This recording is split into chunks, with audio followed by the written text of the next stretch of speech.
Hey guys, and welcome to the Fish Room. I'm Rachel O'Leary and it's time for a species spotlight. And I gotta tell you, this week my inner geek is singing.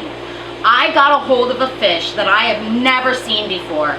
Trigonostigma somphongsi, or the Siamese Dwarf Rasbora. They're a cousin to the harlequin, the glowlight, or the lamb chop, or narrow wedge rasbora.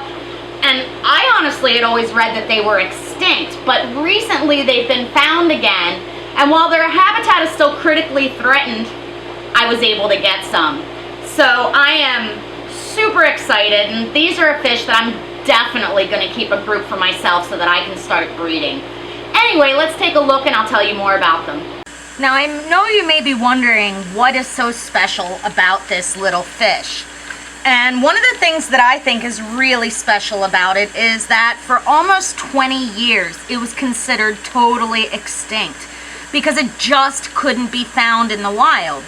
They're from Thailand and they are named after a fisherman by the name of somphongsi. So these are Trigonostigma somphongsi, and they are the smallest of the Trigonostigmas. Now most of you probably know about harlequins, Siamese rasboras, lamb chops, and the glow lights. These are a fish I've never kept before. Like never. I've never even seen them before. So when I saw them on my list, I was beyond geeked. Now right now they're not very colorful, and that's because I still have them in a bare quarantine tank. There's one twig with some physidins in this thing. But when they're in a tank with dark substrate, a bunch of dense planting, in the wild they're found alongside cryptocoryns, these guys get the typical bright orange flanking of most of the Trigonostigmas. And I just can't wait to see it. They are absolutely the smallest at about 0.8 to an inch max. And they can take a range of temperatures from 71 to 78, with around 75 degrees being ideal for breeding. Now the other thing that makes this fish so important to work with is that their habitat has almost been completely destroyed, both by dam construction and palm oil plantations. Supposedly these guys are super easy to breed, and I'm definitely going to be trying my hand at it. In fact, it's said that they don't really predate on the young, and that if you provide a tank with a lot of dense planting, babies will just start to show up. And the female lays belly up on the underside of broader leaves, and places a single egg that the male then comes by and fertilizes. These guys you would want to do a gentle current, feed them lots of live, frozen, or dried small foods,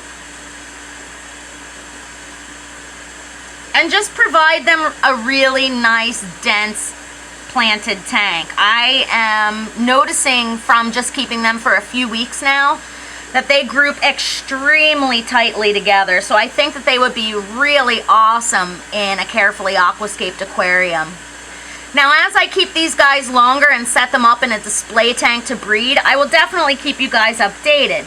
But even in this video, you can see that the longer, skinnier ones are the males, and then there's some that are substantially fatter, like that one right there in the middle, and that is definitely a female.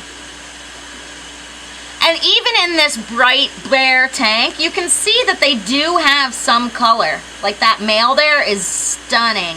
And I can only imagine how gorgeous they're going to be when I get them in a nice aquascaped aquarium. I hope you guys enjoyed learning more about the Siamese Dwarf Rasbora. I know I was super geeked when I was able to order them. And I really think they're going to turn into be absolute stunners. As always, make sure you subscribe and hit that notification button so you don't miss any of my upcoming videos.